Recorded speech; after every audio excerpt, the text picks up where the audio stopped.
What's up, Pokemon fans? So, about a month ago, they put out another Pokemon Presents, and while normally I would cover everything that was announced, this video is already late as is. So I figured it would be best to focus on what you guys are really waiting for. That being their newest announcement for Pokemon Scarlet and Violet, the Teal Mask and Indigo Disc DLC. If you were around for Sword and Shield DLC, then you pretty much know what to expect. The DLC will be coming in 2 parts, each one getting their own brand new setting, along with a suite of Pokemon that we didn't get in the base game. However, even if you know what to expect, the trailer was jam-packed full of content for us to dig into. And as usual, I'm excited to get into all the new stuff with you here today. So without any further delay, let's glide right into the sandstorm. Alright, so starting off we get this beautiful live action sequence. We actually got something like this for the reveal of Scarlet and Violet as well, although the tone was completely different. While before it was kind of mysterious with a large build-up, this one takes a much more relaxed approach. The opening shot shows that of Summer Matsuri, or Japanese Summer Festival. This becomes clear when we see some kids running up a flight of stone steps. This is because Summer Matsuri is typically held in shrines or temples, which is what you will usually find at the top of stone steps like these in Japan. Actually, just before that shot, we saw a community signboard, which is very commonplace in Japan. These boards will have flyers and posters pinned up letting everyone know about the upcoming events, especially Matsuri. This board in particular also hints at some of the new Pokemon that were revealed, but we'll get into that later. Going back to the kids running up the steps, we can also see them wearing a jinbei, a type of casual housewear typically used at night, but it can also be worn when traveling short distances like getting the mail, shopping, or running errands. These jinbeis also confirm a Summer Matsuri, however, as they are commonly used as a replacement for a yukata, a type of kimono worn during summer festivals. Up next, we see 3 animal statues, which are again hinting at some of the new Pokemon, each one wearing a little red piece of clothing. The 3 animals here are a dog, a monkey, and a pheasant, which serve as the base inspiration for the next 3 Pokemon. Again, we'll get to them in a little bit, but it's got a lot to do with Japanese folklore. Moving forward, we can see yatai stalls, or food carts, the most typical sight to see at a Summer Matsuri. While they sell mostly food, you can also find games to win prizes as well as some gambling. We also get to see some Pokemon masks at these yatai stalls, and what looks to be another new Pokemon hidden amongst the masks. While the camera does stay here for a while, eventually we cut to some fireworks, which is of course another common sight during Summer Matsuris. However, the fireworks shot is used more as a transition, that brings us to another signboard. However, this one is a little different. These kinds of wooden signs are typically used at shrines to communicate the history, significance, or meaning of the shrine. On this board though, we can clearly see a trainer along with 3 new animal Pokemon, the same ones that we saw the statues of before. The dog, monkey, and pheasant all chasing away some figure, which is the final shot before, boom, we cut away to the reveal card in the first half of the DLC, entitled the Teal Mask. This is quite the work of art here. I almost wish I had a poster of it. Of course, dead in center we can see our playable heroes, framed by several new characters that we're going to be seeing a lot of in both parts of the DLC.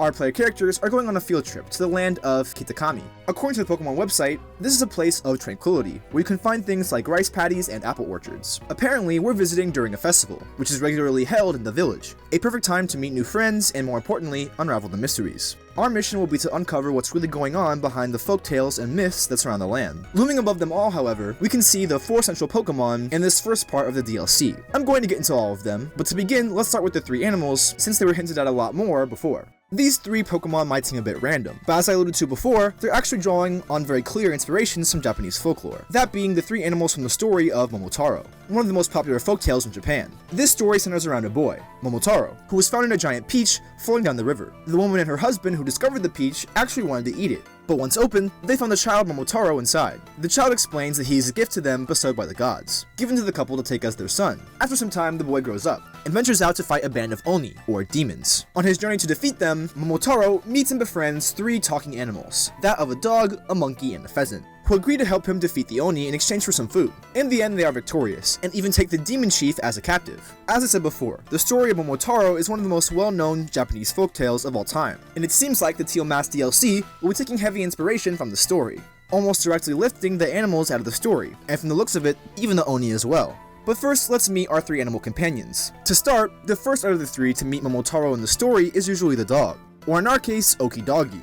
As you can tell, Okidogi's name is similar to that of the English phrase okidoki, meaning okay. Additionally, their Japanese name, Ineinu, may be a combination of the words ine, which is a way of saying okay or showing approval, as well as inu, the Japanese word for dog, meaning that okidogi isn't just a play on words in English, but a fairly accurate translation. This is normally where I would tell you about their typing and ability, but we actually don't have that information yet, for any of the 3.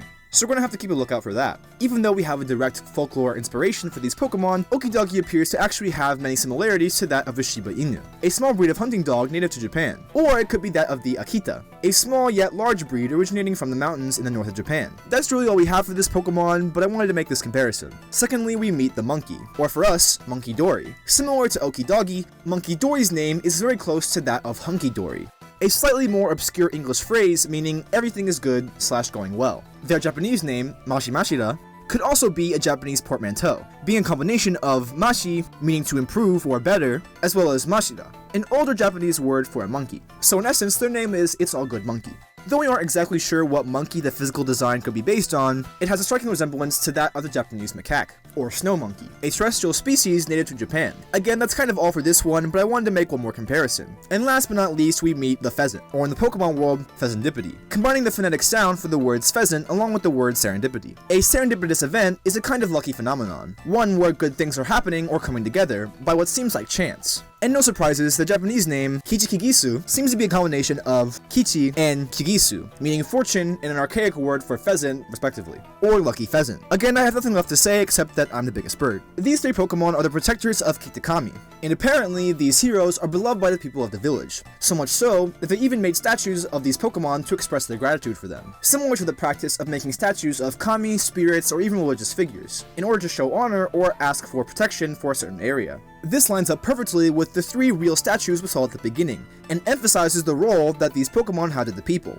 But that still leaves one unanswered question. Why are there statues wearing these little red garments? Well, these little red clothes are usually seen on statues of Jizo, who is believed to aid children in the afterlife who pass through the birthing complications. The idea is that people put these little bibs and hats on the statues so that their child will be taken care of by them in the afterlife. However, these red pieces of clothing have come to have a more general use on protector spirit statues, being a common practice used when asking spirits for protection, both for oneself and for loved ones. So, more so, it's a symbolic way of asking for protection from these Pokemon.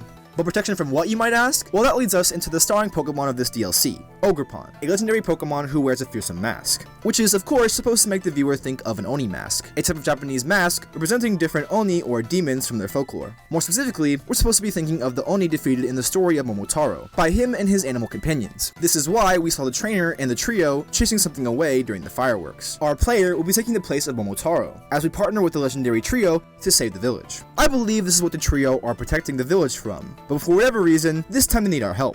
What's really interesting to me is that this could even line up with our player catching Ogerpon in the end, as at the end of Momotaro's tale, they are victorious in defeating the demons and take the demon chief as captive, kind of like capturing them with a Pokeball. However, the Oni found in Momotaro's story are not special Oni, or even named for that matter. Rather, they're just a generic band of bad guys. So unfortunately, there's not a ton to go off of when trying to determine what Oni Ogerpon is based on directly. However, if you're curious, I would recommend checking out Gaijin Goomba's video on the DLC. They go into more detail on what specific Oni Ogerpon could be based on. His video was also a big help in the creation of this one, so please go check it out if you haven't already. All in all, I'm very excited for this DLC, as it's packed to the brim with interesting cultural ideas and stories. I hope that this DLC is exactly what it looks to be. All it has to do is stick the landing, and to be honest, I'm already sold. Moving on to the second part of the DLC, we get a complete change in atmosphere. To start, we get another gorgeous live-action sequence, though it's not exactly fully live-action, like the first half. It's more like a realistic 3D render.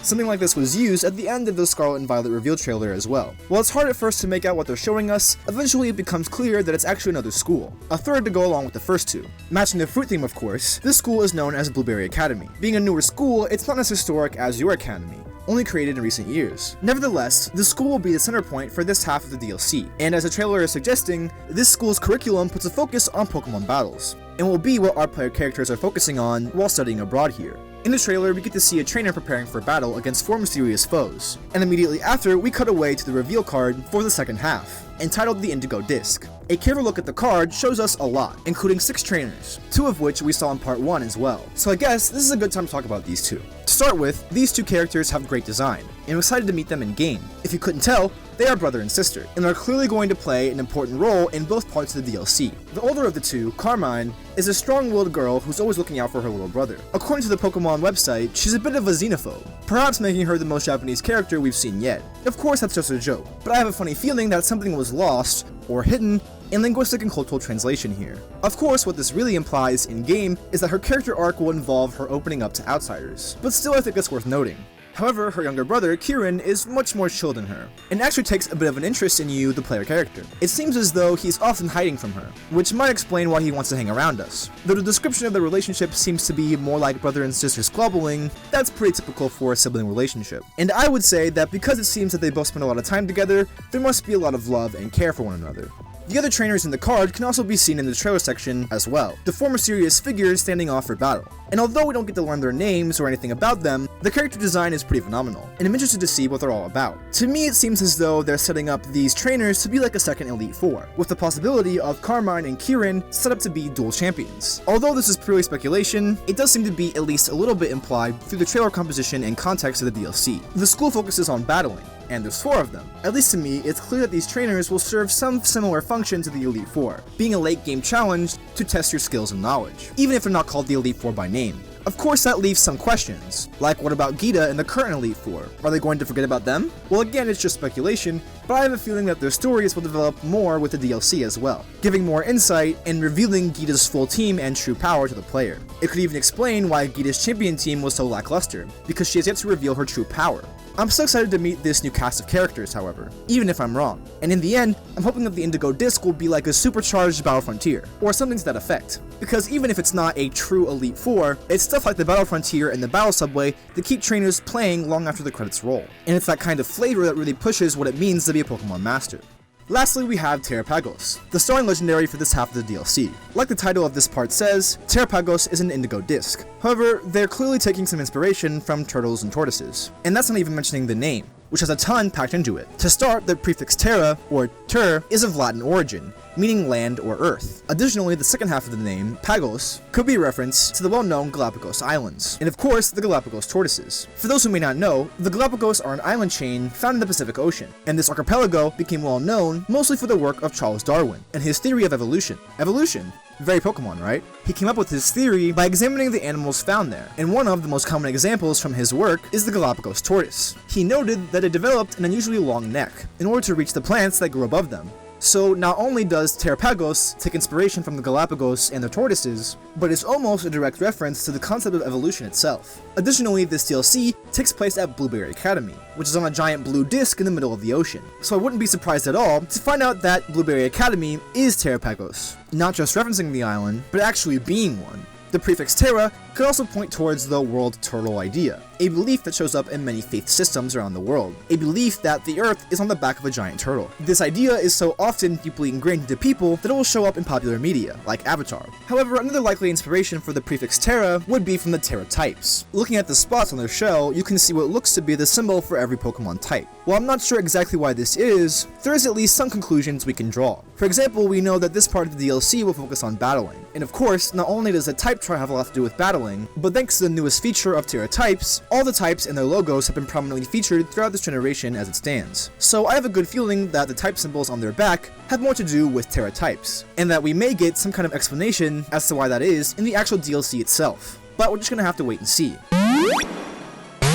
I'm not sure about you guys, but I was actually pretty happy with this announcement. I really like the DLC from Sword and Shield, and I think this time we get even more content to dive into. As a cultural researcher, I'm very pleased with the theme and setting for the teal mask, and the Indigo Disc looks like it'll be introducing a new kind of Frontier Brain, so I'm also excited for that. But what are you excited for in the DLC? Leave a comment below and let me know what you think. Thank you all again for watching, like if you did, sub for more, and I'll see you all next time.